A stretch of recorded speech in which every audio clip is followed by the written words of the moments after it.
ഷാഹിദ കമാൽ, ഇപ്പോൾ കേരളത്തിൽ ഇത്തരത്തിലുള്ള സംഭവങ്ങൾ ആവർത്തിക്കാതിരിക്കാൻ സാമൂഹികമായ ഇടപെടൽ ആവശ്യമാണ്. അതാണ് ശ്രീമതി ദീപ ഈശ്വർ പറഞ്ഞുകൊണ്ടിരുന്നത്. ശ്രീമതി ഷാഹിദ കമാൽ, ഇവിടെ തുടക്കത്തിൽ ഈ സംഭവം ഉണ്ടായിരുന്നപ്പോൾ നമ്മുടെ മുന്നിൽ ഉണ്ടായിരുന്നത് ആദ്യം ഒരു കുഞ്ഞിനെ കാണാതാകുന്നു, പിന്നീട് അന്വേഷണത്തിലാണ് മൃതദേഹം കണ്ടെത്തുന്നു, പിന്നെ ഫർദർ അന്വേഷണം വരുമ്പോൾ അമ്മ കൊലപ്പെടുത്തിയതാണെന്ന് അറിയുന്നു, അതിനുശേഷം അച്ഛൻ്റെ സഹോദരൻ പീഡിപ്പിച്ചിരുന്നു എന്നറിയുന്നു.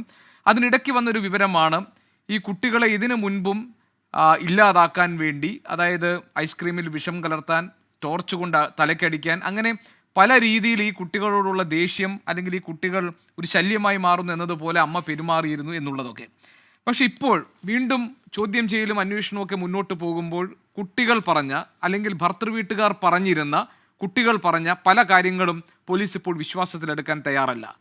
എന്ന് പറഞ്ഞാൽ ഇതിനകത്ത് ഈ വിവരങ്ങളൊക്കെ വരുമ്പോൾ തന്നെ ചില കുക്ഡ് അപ്പ് സ്റ്റോറീസ്, ചില മെയ്ഡ് അപ്പ് സ്റ്റോറീസ്, ചില കഥകൾ ഇതിനകത്ത് തിരികെ കയറ്റാൻ ശ്രമിക്കുന്നു എന്ന് നമ്മൾ സംശയിച്ചു പോവുകയാണ്.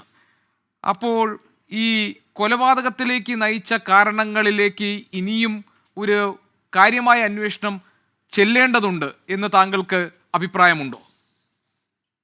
തീർച്ചയായിട്ടും ഇതിനകത്ത് വളരെ സമഗ്രമായ ഒരു ശാസ്ത്രീയമായ ഒരു അന്വേഷണം ആവശ്യമുണ്ട്. എനിക്ക് ഒരു വലിയൊരു പരാതി തന്നെയായിട്ട് ഞാൻ പറയുകയാണ് ഈ ചർച്ചയിൽ.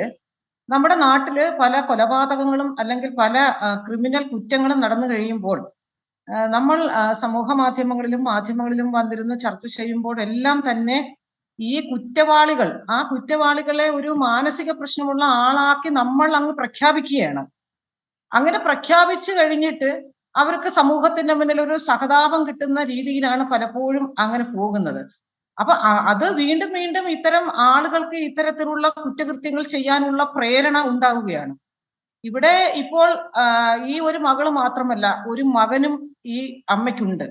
അപ്പം ഈ മകനെ കൂടി തീർച്ചയായിട്ടും മകനിൽ നിന്ന് കൂടി മൊഴിയെടുക്കേണ്ടതുണ്ട്. അപ്പോൾ മാത്രമാണ് ഈ കുട്ടികളോട് അമ്മ ഏതൊക്കെ തരത്തിൽ പെരുമാറിയിട്ടുണ്ട്, അവരുടെ മാനസികാവസ്ഥ എങ്ങനെയാണ് എന്നുള്ളതൊക്കെ വിശദമായി അറിയാൻ സാധിക്കുകയുള്ളൂ. പെട്ടെന്ന് ഈ കുട്ടിയെ കൊല ചെയ്യപ്പെട്ടത് കൊണ്ട് ഭർതൃഗൃഹത്തിലുള്ള അല്ലെങ്കിൽ ഭർത്താവിന്റെ കുടുംബക്കാർക്ക് ഉള്ള ഈ അമ്മയോടോ അല്ലെങ്കിൽ മക്കളോടോ ഉള്ള പെരുമാറ്റം മാറും എന്ന് വിശ്വസിച്ചുകൊണ്ടാണോ ഈ കുട്ടിയെ കൊണ്ട് കൊലപാതകം ചെയ്ത്, അല്ലെങ്കിൽ സ്വന്തം മകളുടെ ജീവൻ കവർന്നിട്ടാണോ മറ്റൊരാളോട് പ്രതികാരം ചെയ്യുന്നത്? അതൊരു ശരിയായ വീക്ഷണമല്ല.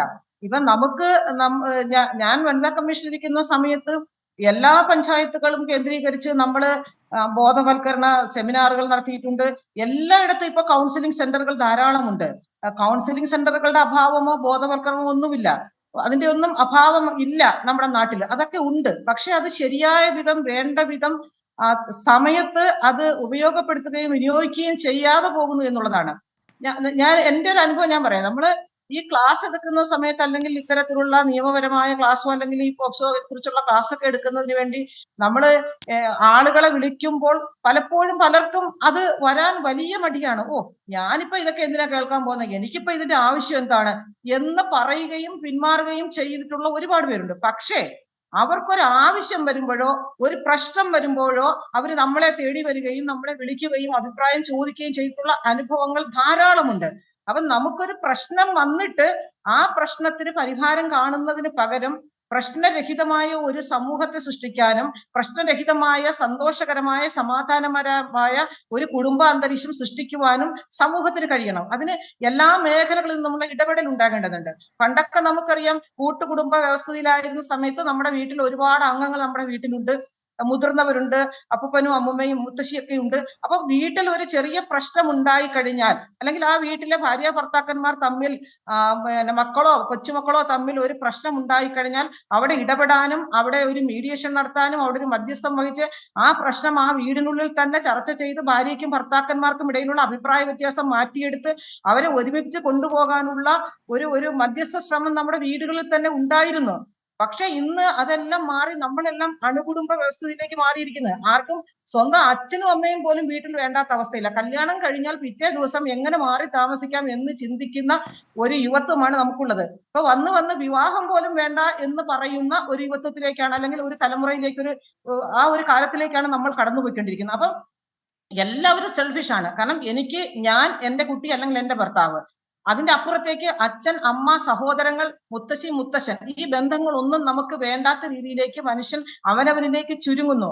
ആ ചുരുങ്ങുന്നതിന്റെ ഭാഗമായിട്ടാണ് ചെറിയ ചെറിയ പ്രശ്നങ്ങൾ വരുമ്പോൾ അതിനെ നേരിടാൻ കഴിയാതെ, അതിന് പരിഹാരം കാണാൻ കഴിയാതെ, അതിന് ആരെയാണ് സമീപിക്കേണ്ടത്, എവിടെയാണ് പോകേണ്ടത് എന്നറിയാതെ അവരവരുടെ ഉള്ളിൽ ഈ പ്രശ്നങ്ങളെല്ലാം ഇങ്ങനെ ചേർത്ത് വെച്ച് ഒരു ദിവസം അത് പൊട്ടിത്തെറിക്കുന്ന സമയത്താണ് ഇത്തരത്തിലുള്ള കൊലപാതകങ്ങളിലേക്കും പ്രശ്നങ്ങളിലേക്കും ഒക്കെ മനുഷ്യൻ കടന്നു പോകുന്നത്. അപ്പൊ തീർച്ചയായിട്ടും നമ്മുടെ കുടുംബ അന്തരീക്ഷമാണ് ആദ്യം മാറേണ്ടത്. ശരി.